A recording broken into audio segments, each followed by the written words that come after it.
Hi, I'm Allison Hagendorf, and welcome to BottleRock Backstage with Butter and the one, the only Sheryl Crow. Allison! I am so excited you're here. I cannot believe we have not sat in the same room before. I know. I'm a huge fan, so. Likewise, Sheryl. And this outfit's incredible because you are Wonder Woman. Well, my boys have not seen yet that I'm wearing this, and they're here, and they're just going to be like, ugh, Mom, that is so cringy. I love that their boys are here. You know, I'm a fellow mother of two boys, Yes, so I love. knew that. Yes, I knew that. We'll talk. Yes, but they're here. They're here, and they are such good sports because they got out of school on Thursday, and then we flew here to be with friends and do Bottle Rock. And they're like, Mom, it's the first, we want to stay home with our friends. And I said, you're going to have fun. And they have had a ball, so. I mean, this is such a great festival. You've played every festival. What do you love about being in Napa and Bottle Rock? It's funny, we rarely, it's been a long time since we've been up here. We used to come up and do, some of the wineries and stuff. This is just a fun gig because it always has tons of fun people on it. It's very varied, lots of different styles, and there's just such a good vibe up here. It's such a good vibe, and I sat with Nile Rodgers yesterday. Oh my gosh! Which was got to see his set. Royalty. Yeah, it was a moment for me. Yeah. Also, the last time you and I were talking, I was congratulating you on the Rock and Roll Hall of Fame nomination. Crazy. And now I know, the induction. Crazy. Congrats. It's crazy. I'm really excited to be inducted with Willie Nelson. I know. My bestie. And you did his 90th birthday. I did his 90th party. Yeah, and he's like one of the architects, right? Yes. So it's funny. I used to go about the Rock Hall, which I think I told you. Yeah. You feel like everybody that ever mattered is already in, so it's like, they don't have to let me in, But it does feel kind of cool. It's so special. Yeah, and it feels cool. I loved watching my personal queen, Stevie Nicks, welcoming you into, she called it the elite club of women. Club for women. Yeah. And your performance with her during Landslide. She made me cry. And both of us. We cried backstage before we went out. It's very bittersweet when you start losing people. Yeah. And I did almost join Fleetwood Mac. I heard And that. she announced it from the stage, which was so sweet because I dragged my boys.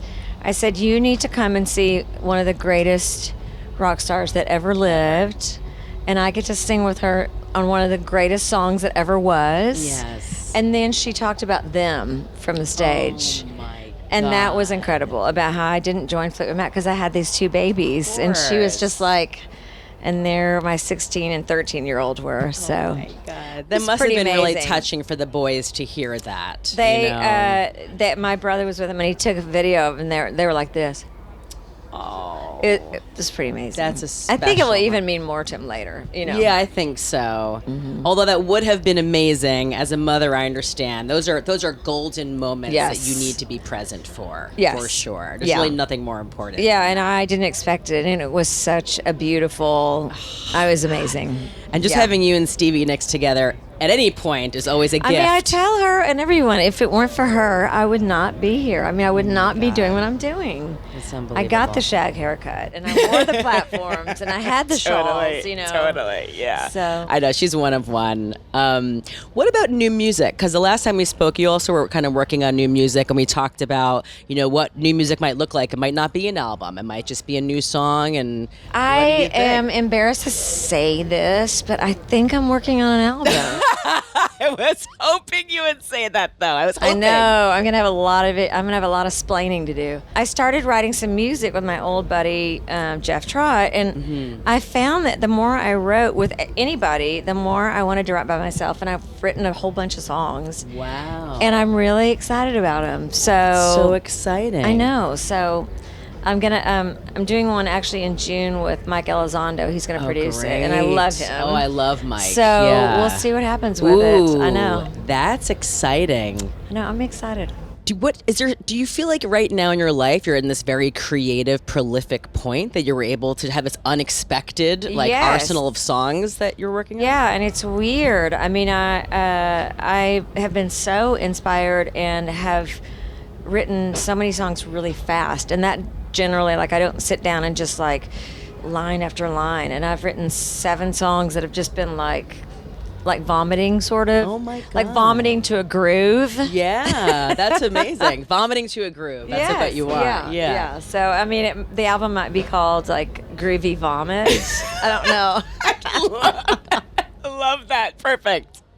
Anything you do will work. I love that, Sheryl. Oh my God. Well, thank you so much. Yeah, I'm thanks for excited having me. your set. I am I'll be too. right there in front. And these, I haven't tried them yet, but They're delish. I'm sure as soon as I'm done with work. Yes. Yeah. I will come find you and join you. Yes, please do. Yes, would love Sheryl, that. thank you as Yeah, always. thank you. It's a treat.